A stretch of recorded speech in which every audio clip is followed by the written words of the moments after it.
Quand j'étais en pleine dépression, je ne voyais que de la laideur. Ma vie quotidienne était devenue si limitée.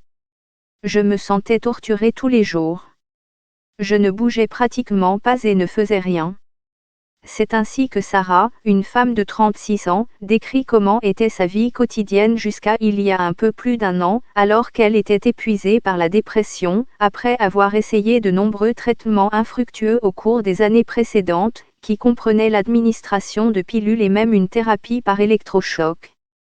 J'avais épuisé toutes les options de traitement possibles. L'occasion s'est alors présentée d'essayer quelque chose de différent, une solution expérimentale jamais utilisée dans le monde et qui, à ce jour, n'a été testée qu'avec lui. Pour ce faire, il a fallu placer un dispositif électrique dans son crâne, relié par des fils à son cerveau, afin de détecter et de traiter sa grave dépression. L'opération qu'elle a dû subir peut sembler effrayante, mais Sarah affirme que la perspective d'obtenir n'importe quel type de soulagement valait mieux que l'obscurité dans laquelle elle vivait. Personne n'avait jamais été soumis à un tel traitement auparavant.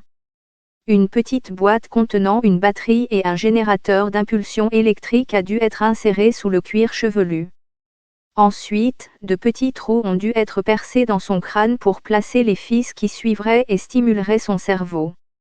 L'intervention a nécessité une journée entière de travail.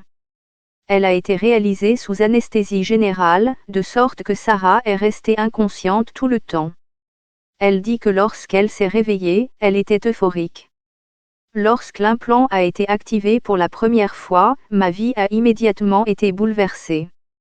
Ma vie était à nouveau agréable. En quelques semaines, les pensées suicidaires ont disparu, raconte Sarah. Un an plus tard, Sarah se porte toujours bien et ne présente aucun effet secondaire. Cet appareil a tenu ma dépression à distance, me permettant d'être la meilleure version de moi-même et de reconstruire une vie digne d'être vécue, dit-elle.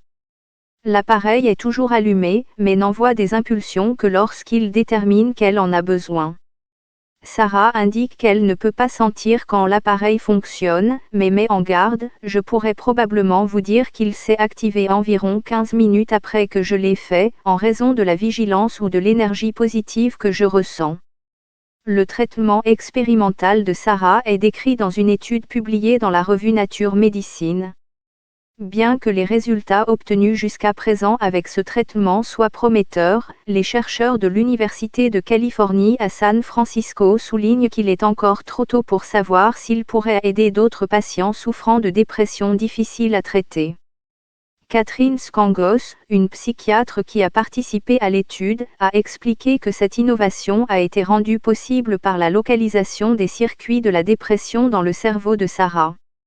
Nous avons trouvé un endroit, une zone appelée striatum ventral, où la stimulation éliminait systématiquement ces sentiments de dépression.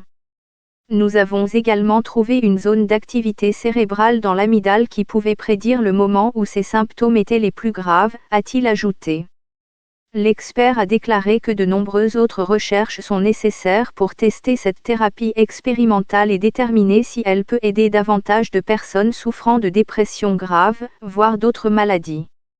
Skangos, qui a déjà 2 autres patients dans les essais et espère en recruter 9 autres, a expliqué qu'il s'agit d'un traitement personnalisé. Nous devons voir comment ces circuits varient d'un patient à l'autre et répéter ce travail plusieurs fois. Nous devons voir si les biomarqueurs d'un individu ou ses circuits cérébraux changent au fil du temps, à mesure que le traitement se poursuit, a-t-il déclaré. Nous ne savions pas si nous allions pouvoir traiter sa dépression, car elle était très grave. De ce point de vue, nous sommes très enthousiastes. C'est quelque chose de tellement nécessaire dans ce domaine en ce moment. Edward Chan, le neurochirurgien qui a installé le dispositif, a prévenu qu'il ne s'agissait que d'une première étape et qu'il y avait encore beaucoup à faire. Pour être clair, ce n'est pas une démonstration de l'efficacité de cette approche. C'est seulement la première démonstration que cela fonctionne pour quelqu'un. Nous avons beaucoup de travail à accomplir pour valider ces résultats et voir s'il s'agit vraiment de quelque chose qui parviendra à devenir une option thérapeutique, a-t-il ajouté. Jonathan Roisey, expert en neurosciences à l'University College London, a expliqué que, bien qu'il s'agisse d'une procédure très invasive qui ne serait utilisée que chez les patients les plus graves présentant des symptômes incurables, il s'agit d'une avancée passionnante car la stimulation doit être faite sur mesure. Il est probable que si elle est testée sur d'autres patients, différents sites de stimulation seront nécessaires, car les circuits cérébraux précis à l'origine des symptômes varient probablement d'un individu à l'autre, a-t-il déclaré. Étant donné qu'il n'y a eu qu'un seul patient et qu'il n'y a pas eu de conditions de contrôle, il reste à voir si ces résultats prometteurs seront reproduits dans des essais cliniques, a-t-il conclu.